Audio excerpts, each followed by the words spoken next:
We economic hitmen really have been the ones responsible for creating this first truly global empire. And we work many different ways.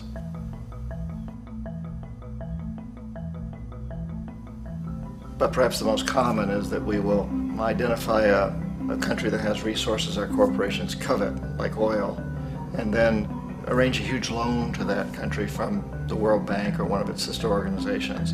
But the money never actually goes to the country. Instead, it goes to our big corporations to build infrastructure projects in that country, power plants, industrial parks, ports, things that benefit a few rich people in that country, in addition to our corporations, but really don't help the majority of the people at all. However, those people, the whole country is left holding a huge debt. It's such a big debt they can't repay it, and that's part of the plan, that they can't repay it. And so at some point, we economic hitmen go back to them and say, listen, you owe us a lot of money, can't pay your debts, so sell your oil real cheap to our oil companies.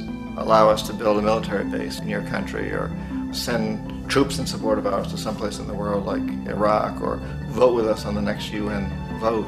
To have their electric utility company privatized and their water and sewage system privatized and sold to U.S. corporations or other multinational corporations.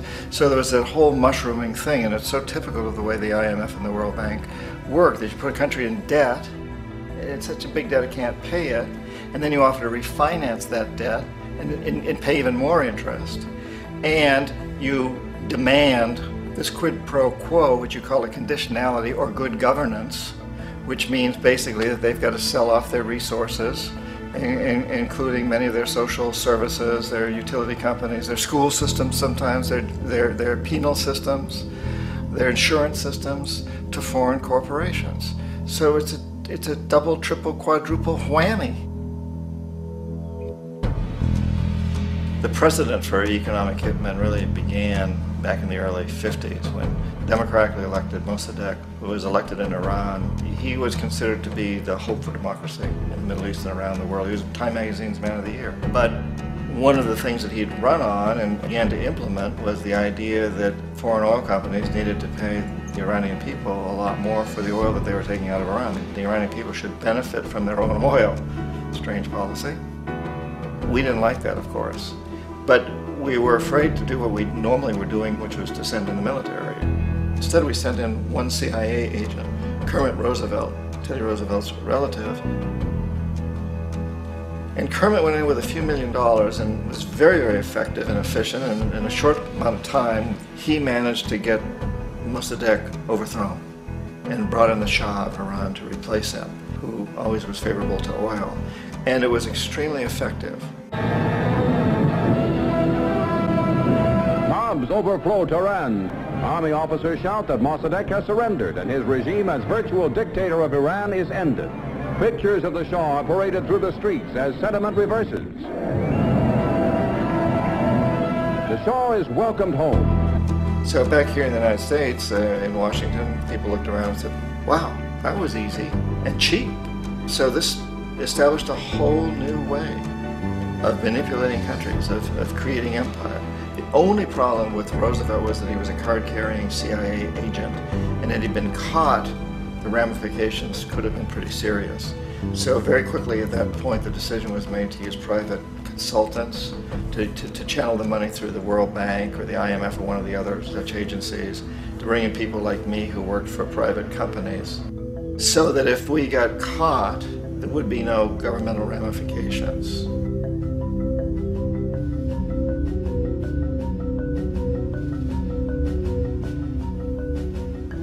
When Arbenz became president of Guatemala, the country was very much under the thumbs of United Fruit Company, the big international corporations. And Arbenz ran on this ticket that says, you know, we want to get the land back to the people. And once he took power, he was implementing policies that would do exactly that, give land rights back to the people. United Fruit didn't like that very much. And so they hired a public relations firm, launched a huge campaign in the United States to convince the United States, the people, the citizens of the United States, and the press of the United States, and the Congress of the United States, that Arbenz was a Soviet puppet, and that if we allowed him to stay in power, the Soviets would have a foothold in this hemisphere. And that, at that point in time, was a huge fear on everybody's mind, the Red Terror, the Communist Terror.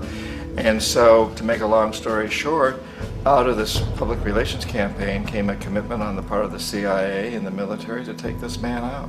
And in fact, we did. We sent in planes, we sent in soldiers, we sent in jackals, we sent everything in to take him out, and did take him out. And as soon as he was removed from office, the new guy that took over after him basically reinstated everything to the big international corporations, including United Fruit.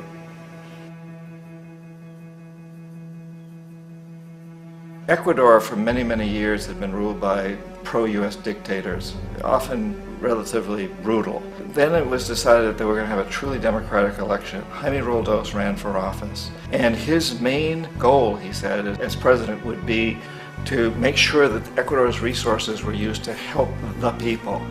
And he won, overwhelming, by more votes than anybody had ever won anything in Ecuador. And he began to implement these policies to make sure that the profits from oil went to help the people. Well, we didn't like that in the United States. I was sent down as one of several economic hitmen to change Roldos, to corrupt him, to bring him around, to let him know, okay, you can get very rich, you and your family, if you play our game, but if you continue to try to keep these policies you've promised, you're going to go. He wouldn't listen.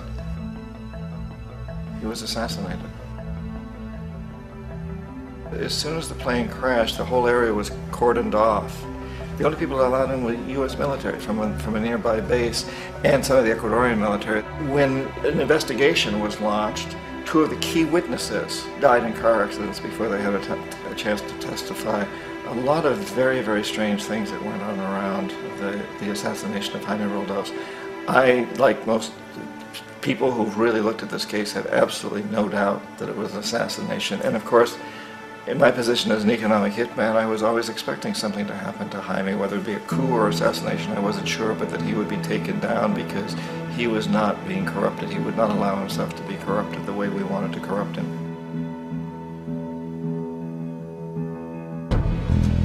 Omar Torrijos, president of Panama, was one of my favorite people. I really, really liked him. He was very charismatic. He was a guy who really wanted to help his country. And when I tried to bribe him or corrupt him, he said, look, John, he called me Juanito. He said, look, Juanito, I don't need the money. What I really need is for my country to be treated fairly. I need for the United States to repay the debts that you owe my people for all the destruction you've done here. I need to be in a position where I can help other Latin American countries win their independence and be free of this terrible presence from the north that you people are exploiting us so badly. I need to have the Panama Canal back in the hands of the Panamanian people. That's what I want.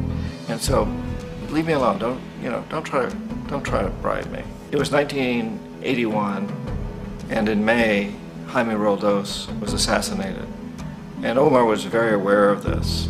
Torrijos got his family together and he said, I'm probably next, but it's okay because I've done what I came here to do.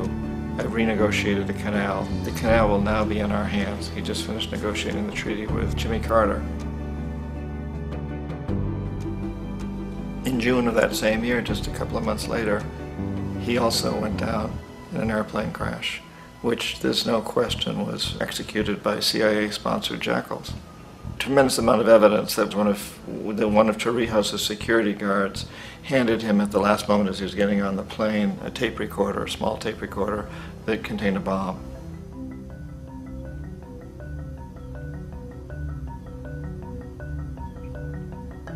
It is interesting to me how this system has continued pretty much the same way for years and years and years, except the economic hitmen have got better and better and better. Then we come up with, very recently, what happened in Venezuela. In 1998, Hugo Chavez gets elected president, following a long line of presidents who had been very corrupt and basically destroyed the economy of the country. And Chavez was elected amidst all that. Chavez stood up to the United States, and he's done it primarily demanding that Venezuelan oil be used to help the Venezuelan people. Well, we didn't like that in the United States. So in 2002, a coup was staged, which there's no question in my mind and most other people's minds that the CIA was behind that coup.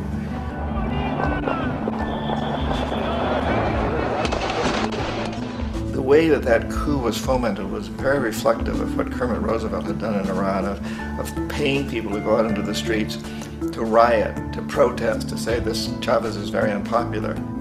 You know, if you can get a few thousand people to do that, television can make it look like it's the whole country, and things start to mushroom.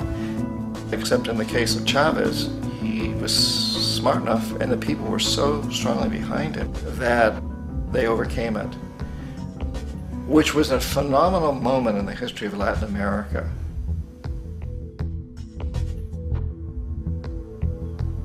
Iraq actually is a perfect example of the way the whole system works. So we economic hitmen are the first line of defense. We go in and we try to corrupt governments and get them to accept these huge loans, which we then use as leverage to basically own them. If we fail, as I failed in Panama with Omar Torrijos and in Ecuador with Jaime Roldos, men who refused to be corrupted, then the second line of defense is we send in the jackals. And the jackals either overthrow governments or they assassinate. And once that happens and a new government comes in, and boy, it's going to toe the line because the new president knows what will happen if he doesn't. In the case of Iraq, both of those things failed. Economic hitmen were not able to get through to Saddam Hussein. We tried very hard. We tried to get him to accept a deal very similar to what the House of Saud had accepted in Saudi Arabia, but he wouldn't accept it. And so the jackals went in to take him out. They couldn't do it. His security was very good. After all, he had one time worked for the CIA. He'd been hired to assassinate a former president of Iraq and failed, but he knew the system. So in '91, we send in the troops and we take out the Iraqi military. So we assume at that point that Saddam Hussein is going to come around. We could have taken him out, of course, at that time, but we didn't want to. He's the kind of strong man we like. He controls his people. We thought he could control the Kurds and keep the Iranians in their border and keep pumping oil for us. And then once we took out his military, now he's going to come around.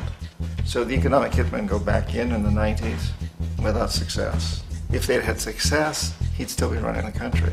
We'd be selling him all the fighter jets he wants and everything else he wants. But they couldn't, they didn't have success. The jackals couldn't take him out again, so we sent the military in once again, and this time we did the complete job and took him out, and in the process created for ourselves some very, very lucrative construction deals. We had to reconstruct a country that we'd essentially destroyed, which is a pretty good deal if you own construction companies, big ones. So, you know, Iraq shows the three stages. The economic hitmen failed there, the jackals failed there, and as a final measure, the military goes in. And in that way, we've really created an empire, but we've done it very, very subtly. It's clandestine. All the empires of the past were built on the military, and everybody knew they were building them. So the British knew they were building them, the French, the Germans, the Romans, the Greeks. And they were proud of it, and they always had some excuse like spreading civilization, spreading some religion, something like that. But they knew they were doing it. We don't. The majority of the people in the United States have no idea that we're living off the benefits of a clandestine empire, that today there's more slavery in the world than ever before. And then you have to ask yourself, well, if it's an empire, then who's the emperor? Obviously, our presidents of the United States are not emperors. An emperor is someone who's not elected, doesn't serve a limited term, and doesn't report to anyone, essentially. So you can't classify our presidents that way. But we do have what I consider to be the equivalent of the emperor, and it's what I call the corporatocracy. The corporatocracy is this group of individuals who run our biggest corporations, and they really act as the emperor of this empire. They control our media, either through direct ownership or advertising. They control most of our politicians because they finance their campaigns, either through their corporations or through personal contributions that come out of the corporations. They're not elected, they don't serve a limited term, they don't report to anybody. And at the very top of the corporatocracy, you really can't tell whether a person's working for a private corporation or the government because they're always moving back and forth.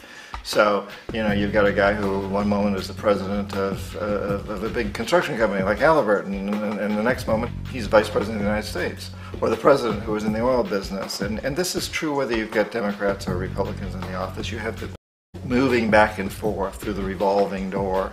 And in a way, Our government is invisible a lot of the time, and its policies are carried out by our corporations on one level or another. And then again, the policies of the government are basically forged by the corporatocracy and then presented to the government. They become government policies. So it's an incredibly cozy relationship. This isn't a conspiracy theory type of thing. These people don't have to get together and plot to do things. They all basically work under one primary assumption, and that is that they must maximize profits regardless of the social and environmental costs.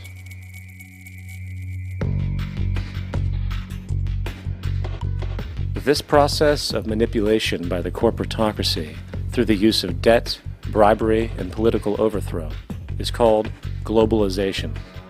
Just as the Federal Reserve keeps the American public in a position of indentured servitude through perpetual debt, inflation, and interest, the World Bank and IMF serve this role on a global scale. The basic scam is simple. Put a country in debt either by its own indiscretion or through corrupting the leader of that country, then impose conditionalities or structural adjustment policies, often consisting of the following. Currency devaluation. When the value of a currency drops, so does everything valued in it. This makes indigenous resources available to predator countries at a fraction of their worth. Large funding cuts for social programs. These usually include education and healthcare, compromising the well-being and integrity of the society, leaving the public vulnerable to exploitation. Privatization of state-owned enterprises. This means that socially important systems can be purchased and regulated by foreign corporations for profit. For example, in 1999, the World Bank insisted that the Bolivian government sell the public water system of its third largest city to a subsidy of the U.S. corporation Bechtel. As soon as this occurred, water bills for the already impoverished local residents skyrocketed. It wasn't until after a full-blown revolt by the people that the Bechtel contract was nullified. Then there is trade liberalization, or the opening up of the economy through removing any restrictions on foreign trade. This allows for a number of abusive economic manifestations, such as transnational corporations bringing in their own mass-produced products, undercutting the indigenous production and ruining local economies. An example is Jamaica, which, after accepting loans and conditionalities from the World Bank, lost its largest cash crop markets due to competition with Western imports. Today, countless farmers are out of work, for they are unable to compete with the large corporations.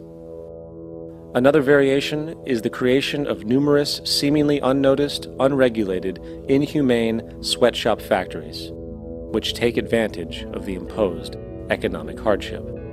Additionally, due to production deregulation, environmental destruction is perpetual, as a country's resources are often exploited by the indifferent corporations while outputting large amounts of deliberate pollution. The largest environmental lawsuit in the history of the world today is being brought on behalf of 30,000 Ecuadorian Amazonian people against Texaco, which is now owned by Chevron. So today it's against Chevron, but for activities conducted by Texaco. Estimated to be more than 18 times what the Exxon Valdez dumped into the coast of Alaska. In the case of Ecuador, it wasn't an accident. The oil companies did it intentionally. They knew they were doing it to save money out there rather than arranging for proper disposal. Furthermore, a cursory glance at the performance record of the World Bank reveals that the institution, which publicly claims to help poor countries develop and alleviate poverty, has done nothing but increase poverty and the wealth gap, while corporate profits soar. In 1960, the income gap between the fifth of the world's people in the richest countries versus the fifth in the poorest countries was 30 to 1. By 1998, it was 74 to 1. While global GNP rose 40% between 1970 and 1985, those in poverty actually increased by 17%. While from 1985 to 2000, those living on less than $1 a day increased by 18%. Even the Joint Economic Committee of the U.S. Congress admitted that there is a mere 40% success rate of all World Bank projects. In the late 1960s, the World Bank intervened in Ecuador with large loans.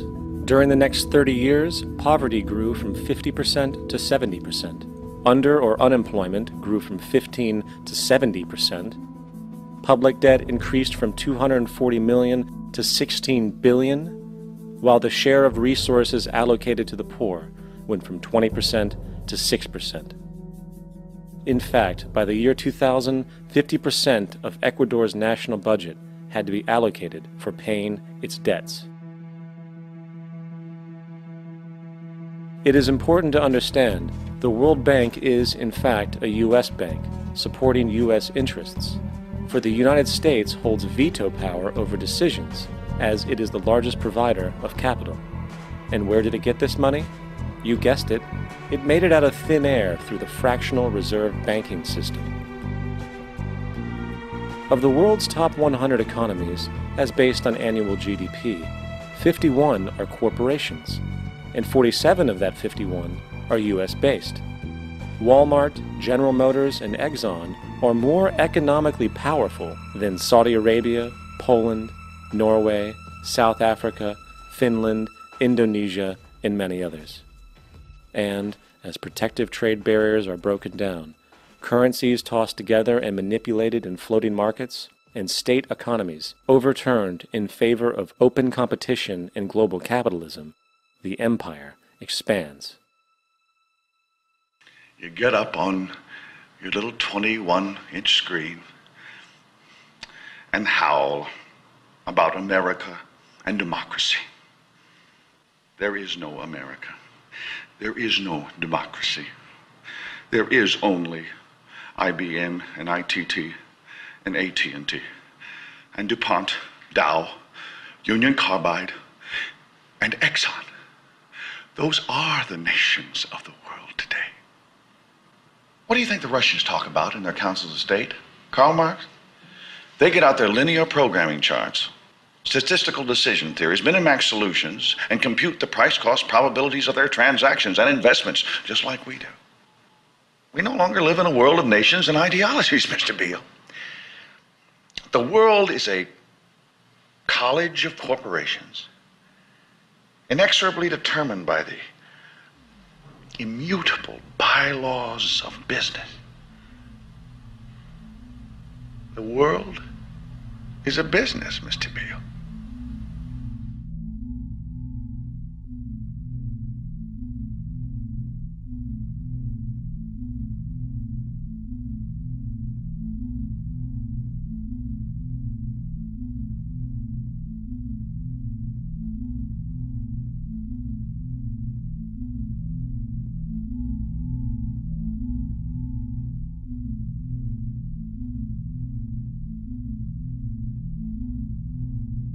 The world is being taken over by a handful of business powers who dominate the natural resources we need to live while controlling the money we need to obtain these resources. The end result will be world monopoly, based not on human life, but financial and corporate power. And as the inequality grows, naturally more and more people are becoming desperate. So the establishment was forced to come up with a new way to deal with anyone who challenges the system. So they gave birth to the terrorist. The term terrorist is an empty distinction, designed for any person or group who chooses to challenge the establishment. This isn't to be confused with the fictional Al-Qaeda, which was actually the name of a computer database for the US-supported Mujahideen in the 1980s.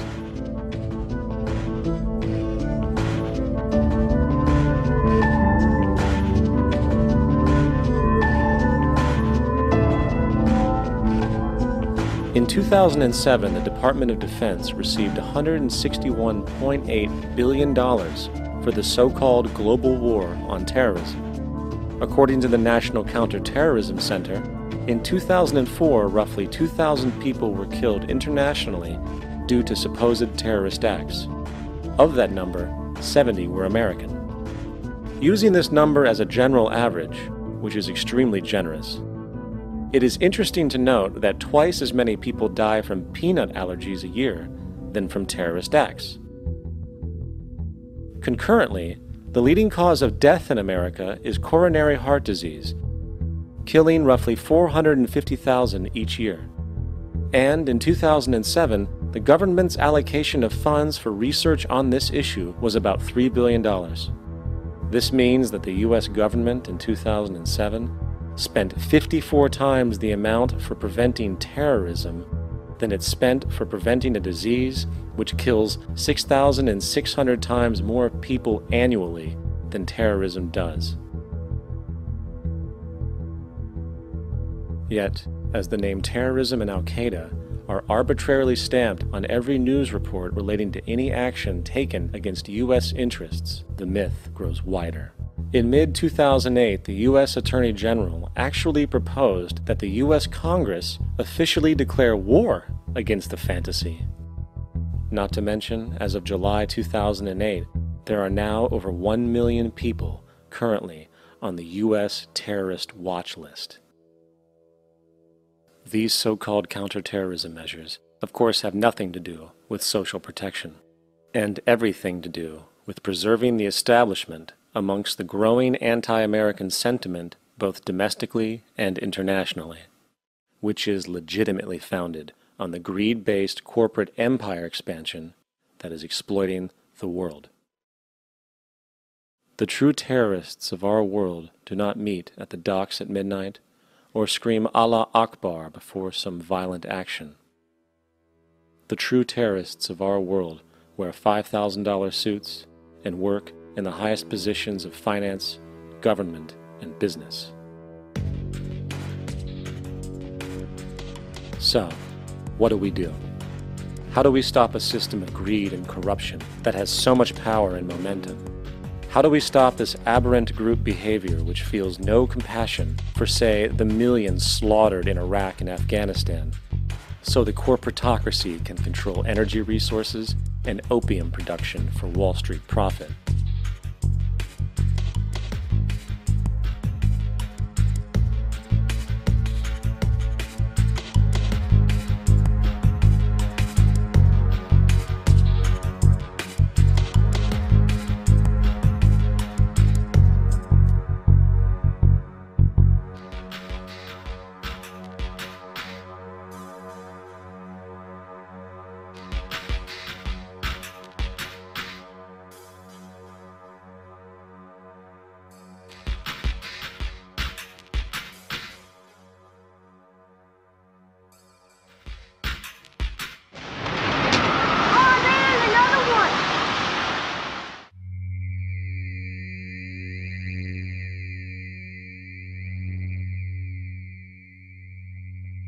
How do we stop a system of greed and corruption that condemns poor populations to sweatshop slavery for the benefit of Madison Avenue?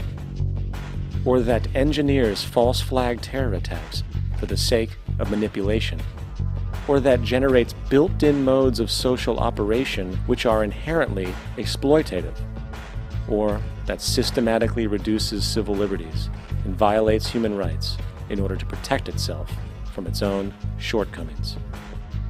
How do we deal with the numerous covert institutions, such as the Council on Foreign Relations, the Trilateral Commission, and the Bilderberg Group, and other undemocratically elected groups which, behind closed doors, collude to control the political, financial, social, and environmental elements of our lives? In order to find the answer, we must first find the true underlying cause. For the fact is, the selfish, corrupt, power, and profit-based groups are not the true source of the problem. They are symptoms.